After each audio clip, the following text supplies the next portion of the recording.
Les amis, bonjour à tous, j'espère que vous allez bien et que tout se passe pour le mieux pour vous. Bon, alors je vous vois venir, je vous vois venir les mecs, je vous vois venir pour de vrai là. Déjà là, déjà il y a trop de commentaires qui sont arrivés sans même avoir entendu ce que je vais dire. On n'est pas sur du Mbaflix, on n'est plus sur de l'émotion, on n'est plus sur du faillotage, on n'est plus sur rien du tout. Je le dis d'entrée, si je vous vois dans les commentaires, aïe aïe aïe aïe aïe aïe. Voilà. Vous êtes beaucoup à venir dans les commentaires et dans les messages privés à me parler de tout ce qui circule autour de Mbappé. Comment le Real se positionne maintenant par rapport à Mbappé. Comment Mbappé se positionne par rapport au Real. Comment ceci, comment cela. Je refuse toujours de parler un petit peu de ce sujet. Vous savez pourquoi. J'ai appris de beaucoup de choses. J'ai toujours été en accord avec ce que je dis et je n'ai jamais menti. Je sais ce que je dis. Maintenant, les gens qui connaissent le milieu savent comment tout peut basculer parfois en quelques minutes, voir comment les choses peuvent changer. Mais je vais revenir sur ce sujet, parce que c'est un sujet comme un autre, en vrai, ça y est. Mbappé est un joueur du PSG. Maintenant, beaucoup de choses ont été digérées, et je vais en parler avec beaucoup plus de recul. Beaucoup veulent mon avis. Je vais pas donner mon avis individuel et propre, parce que ça sert à rien. Je vais un petit peu parler de tout ce qui se dit autour de tout ça. Donc je vais vous lire rapidement les choses, vous allez les voir affichées. 27 décembre, le Real Madrid tentera de signer Mbappé à une seule condition. Si Mbappé lui-même dit qu'il veut quitter le PSG et qu'il force son départ, et Mbappé, son clan, etc. sont déjà au courant. Bon, tout est à prendre avec des pincettes, hein, parce que tout se dit sur ce genre d'histoire. T'as publiquement des personnes influentes, malgré tout, par rapport au Real Madrid, comme Nadal, Guti, en plus Guti qui apparaît dans El Chiringuito. El Chiringuito, une émission qui a quand même, j'ai pas envie de dire la voix de Florentino Pérez, mais ça va souvent dire des choses qui peuvent aller dans son sens. Il y a beaucoup d'infos par rapport au Real là-bas, quoi. Quand ça commençait à être mort pour Mbappé, ils ont été un peu les premiers à le sentir. Quand c'était positif, ils en parlaient. Voilà. Après Marca, il y a du vrai, il y a du faux, il y a de la propagande, il y a la volonté de vendre des journaux, etc. Donc tout est à prendre avec des pincettes. Moi, je vous donne mon retour après. Donc t'as Rafael Nadal qui dit en tant que fan du Real Madrid, je signerai Mbappé dès demain. T'as Guti qui disait le Real Madrid doit aller chercher Mbappé maintenant. En plus, c'était sur El Chiringuito, si je me trompe pas. T'as Relevo, là, je sais pas quoi. Tant que Florentino Pérez sera président du Real Madrid, les portes du Bernabéu ne seront jamais fermées pour Mbappé. Malgré les grosses performances de Kylian Mbappé au mondial, t'as As qui annonce que le Real Madrid n'a pas changé d'avis et ne tentera aucune offensive pour le recruter. Le Real Madrid ne refera pas d'offre pour Mbappé l'été prochain. En gros, on entend tout et on n'entend rien. Bon, Mbappé est un joueur du PSG, Mbappé a prolongé, Mbappé a un contrat qui n'est pas très long en soi. Donc déjà, il faut se poser pour moi la question de dire pourquoi son contrat n'est pas long, étant donné que normalement, tu re-signes avec un projet. Tu re-signes dans un projet et il s'est passé plein de choses. Alors à la fois, on sait bien que le vivre ensemble d'un Mbappé-Neymar a été très compliqué. Mbappé veut globalement une équipe avec lui comme réel leader et comme réel projet, avec une équipe autour, des grands noms, des grands joueurs, mais voilà une équipe qui est quand même basée sur un petit peu à l'image de l'équipe de France, où tu sens qu'Mbappé est totalement libre et il est réellement celui qui, comme l'année dernière un petit peu avec le PSG, est celui qui va chercher, c'est vraiment l'individualité, voilà. Ça ne demande pas d'avoir des mauvais joueurs, mais vraiment il estime que voilà, c'est l'individualité numéro 1 de l'équipe. En ayant Messi et Neymar, tu ne le fais pas forcément jouer là où il désire, il ne portera pas le ballon réellement comme il le désire, mais t'as Messi et Neymar et tu peux pas faire autrement, tu vas pas les virer. Maintenant, il y a deux choses. Soit Mbappé est dans une optique d'être le projet numéro 1 du PSG. Et donc, à un moment donné, tu peux te dire, bon, Messi, Neymar ne deviendront plus les priorités, l'âge, voilà, etc. Mais de l'autre côté, si Mbappé n'offre pas de garantie pour le fait de rester sur un long terme, tu peux pas non plus te priver et dire, bon, alors on va virer Neymar, on va virer truc. Et c'est là où moi je comprends un peu le côté pari. C'est qu'à certains moments, tu te dis, Mbappé, on ne sait pas. On ne sait pas jusqu'à quand, on ne sait pas. L'été dernier, c'était compliqué. L'été d'avant, il annonce publiquement qu'il voulait partir. L'été prochain, qu'est-ce qu'il va annoncer?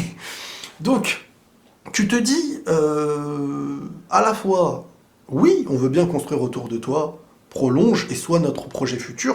Et de l'autre côté, t'es sûr que t'es là pour du long terme?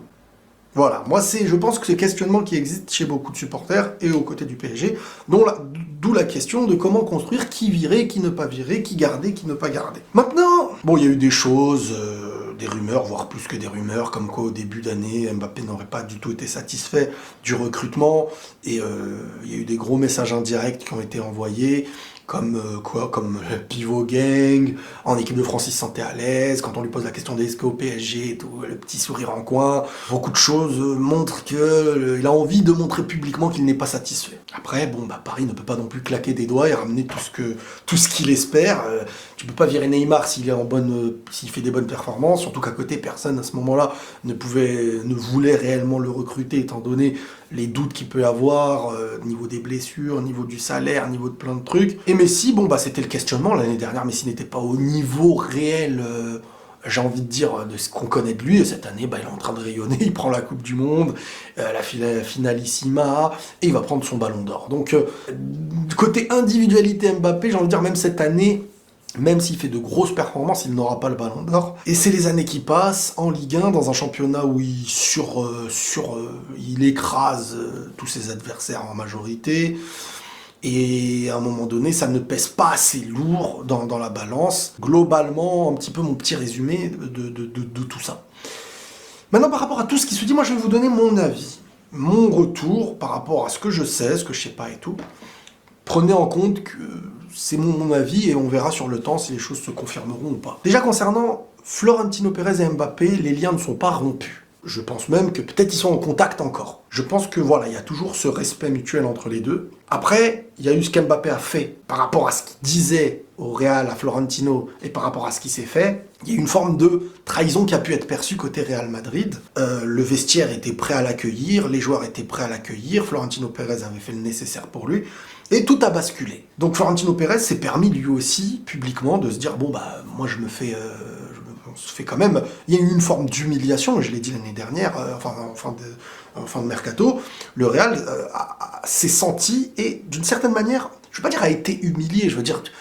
Tu prends la Ligue des Champions, voilà, tu montres que t'es encore l'un des meilleurs clubs du monde et tu gagnes la Ligue des Champions. Donc l'objectif de renforcer ton équipe, c'est pour gagner des titres et pour être compétitif. Le Real a montré que l'année dernière, ils l'ont été. Mais sur ce côté-là, ce jeu médiatique entre Paris, le Real, la volonté de garder Mbappé pour l'image, il y a eu un duel d'ego médiatique et aussi...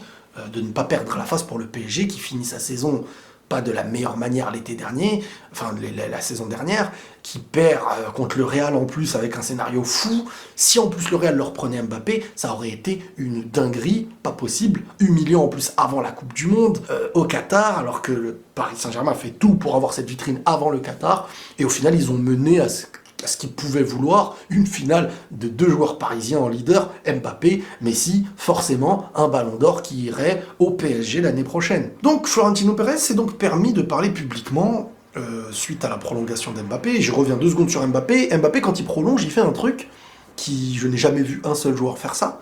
Vous pourrez peut-être me dire, j'en sais rien. Il prolonge, et normalement, là, à ce moment-là, tu parles du projet futur de ton club, tu mets de côté tout le reste qui n'existe plus à tes yeux, et tu parles du PSG. Donc tu restes dans l'esprit de notre projet futur, c'est ça, je m'engage. Ça y est, j'ai réfléchi et tout.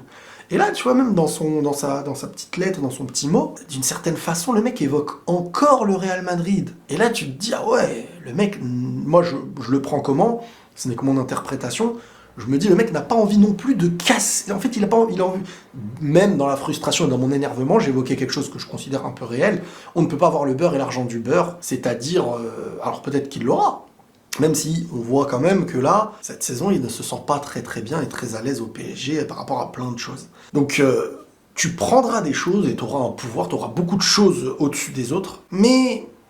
la tranquillité, la sérénité, le positionnement, que tout tourne réellement autour de toi n'a pas lieu comme c'était prévu. Donc forcément, ça l'a énervé.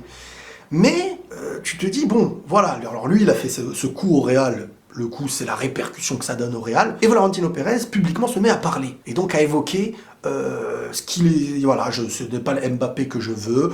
Il n'a jamais fermé la porte. Ils lui ont posé la question, il a dit la porte n'est pas fermée, mais si un jour, entre guillemets, il venait, ce n'est pas ce Mbappé-là qu'on veut. Je ne le reconnais pas, celui-ci. C'est pas celui à qui j'ai parlé, etc. Donc voilà, déjà, le gros résumé de toute cette histoire. Maintenant... par rapport à tout ce qui se dit, moi je pense que le Real ne va pas faire un premier pas. Je pense qu'il va y avoir en interne des discussions, comme ça existe depuis des années, ce genre de choses, même si c'est pas public, même si les clubs, parfois, même ton propre club ne sait pas que tu... tout ce qui se dit là peut parfois piocher d'une petite légère vérité et transformer ensuite dans les médias, et d'une semaine à l'autre, ça va dire des choses et autre chose, comme parfois même des semaines avant la fin d'un mercato. Donc n'imaginez pas alors des mois avant un mercato ce que ça peut donner. Je pense pas qu'Mbappé est dans une optique de long terme avec Paris. Je pense que côté Real, Florentino Pérez et les siens sont beaucoup dans une optique maintenant on va plus faire le premier pas. Donc il va y avoir des discussions, et si à un moment donné il y a un accord en interne, Mbappé va montrer publiquement, comme il avait déjà fait, il avait parlé. Est-ce qu'il va faire un forcing cette fois ou quelque chose qui va nuire au PSG? Je pense pas, c'est pas dans l'esprit. Mais à un moment donné, je pense qu'il est possible, quand il l'aura décidé, s'il le décide, parce que dans le foot on ne sait rien et on a eu les preuves, au moment où ça se fera, si ça doit se faire, ça va être dans la volonté d'un Mbappé qui fera la première démarche en interne et publiquement. Le Real va faire ce qu'il faudra, mais en interne et pas publiquement. Donc on est sur l'article qui pour moi est le plus proche de la vérité actuellement, c'est celui-ci. Celui qui a dit, TGM46, je sais pas c'est qui, que le Real Madrid tentera de signer Mbappé à une seule condition. Donc en fait c'est même pas une seule condition, c'est qu'au fond, Florentino Pérez, je pense qu'il le veut quand même. Alors maintenant oui, il y a les histoires de médias, de réseaux, oh, le train et tout. Oui, lui, le Real va faire des choses qu'ils n'ont peut-être jamais fait à Mbappé, pour leur intérêt, pour le bien de leur entreprise, entre guillemets, et de ce que ça peut être à l'avenir. Mbappé n'a pas l'air d'avoir mis une vraie croix au Real Madrid. Le Real Madrid est beaucoup plus pudique par rapport à tout ça, beaucoup plus ferme extérieurement. Les joueurs ne sont plus aussi doux par rapport à Mbappé. Mais je pense que Florentino Pérez, tant qu'il est là en tout cas, va essayer de faire en sorte que le nouveau Bernabéu naisse avec Mbappé. J'en suis convaincu. On verra après comment les choses se passeront. Donc oui, le train pour Florentino Pérez n'est pas fini. Qu'il est prêt à, pas dire à tout, mais je pense que ils sont en contact et ils savent tous les deux très bien ce que veut l'un et l'autre. Il s'est senti trahi, Florentino Pérez, comme le Real Madrid, par rapport à tout ce qui a pu se dire en interne, comme ce qui a pu être évoqué entre les joueurs. Et Paris avait donc réussi à faire un truc de fou. D'un joueur qui voulait partir depuis très longtemps, qui était convaincu que cette année-là, ça allait être l'année de son départ. Paris a su, par rapport à des propositions, par rapport à des promesses, à le faire rester. Bravo à eux. À aucun moment, moi, je viens critiquer ça. Parce que retenir un joueur qui, pendant un long moment, voulait partir, c'est que tu as eu de bons arguments, que ce soit financier ou autre, mais financier, bah t'as l'argent, c'est bien, faut donner. Je veux dire, Real, moi, quand il propose des sommes de fou, propose-les, c'est pas mon argent, moi, je veux voir ce qui se passe sur le terrain. Donc l'histoire Mbappé, Florentino et le Real n'est pas morte en soi. Maintenant, est-ce que les supporters, voilà, c'est sur ça aussi que je voulais revenir, je pense que, alors oui, les supporters peuvent toujours pardonner, ça c'est une réalité. On l'a vu déjà à la Coupe du Monde, hein, avec les performances incroyables d'Mbappé. Beaucoup de supporters m'ont dit « Bon, c'est pas bien d'avoir de l'ego, hein, les gars. Hein. Et si Dieu pardonne, pourquoi nous ne pardonnerons pas ?» Oula, toute la belle morale qui revient pour du football, là, d'un coup. Beaucoup... Enfin, c'est comme Neymar avec le PSG.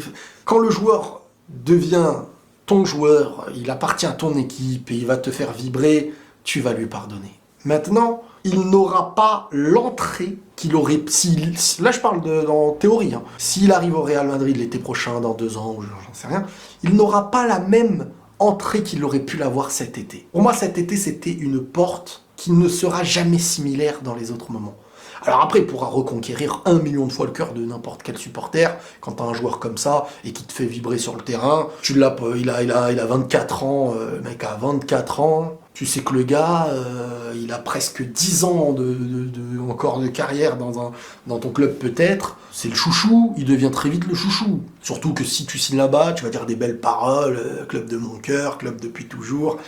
Donc tout peut se racheter. Mais qu'on le veuille ou non, tout peut se racheter, j'en suis convaincu. Mon avis, moi, je vais pas le donner, parce que ça sert à rien. Mais je donne mon analyse par rapport à ça.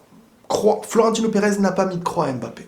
Ça aurait été annoncé publiquement de sa propre bouche. Et on le sait tous. Si le Real a l'opportunité de le signer, ils vont essayez de le faire. Mais la démarche de le faire ne passera pas comme l'année dernière où le Real venait avec des offres, avec des offres, avec des offres. Ça va passer en mode où il faudra la rupture vraiment et le truc affiché publiquement d'Mbappé pour que médiatiquement et à l'extérieur, on ait l'image que ce soit Mbappé qui court pour aller au Real et pas le Real qui court pour avoir Mbappé. Même si au fond, en interne, on sait que les deux, si ça en arrive là, seront dans l'intérêt en commun. Maintenant, Paris peut aussi refuser les offres et attendre donc la fin de contrat. Donc la fin, ça pourrait être 2024 si je ne me trompe pas. Pas cet été, mais l'autre. Non ? C'est comment ça par contre, j'ai pas exactement les détails. Mbappé il est écrit qu'il avait prolongé jusqu'en 2025. Mais je crois que c'est en fin de compte jusqu'en 2024 et il peut activer un truc ou pas. Donc cet été serait l'été où Paris pourrait accepter de l'argent si Mbappé voulait partir. Et l'été prochain serait l'année où Mbappé pourrait partir gratuitement. Je sais pas si c'est ça, vous me confirmerez.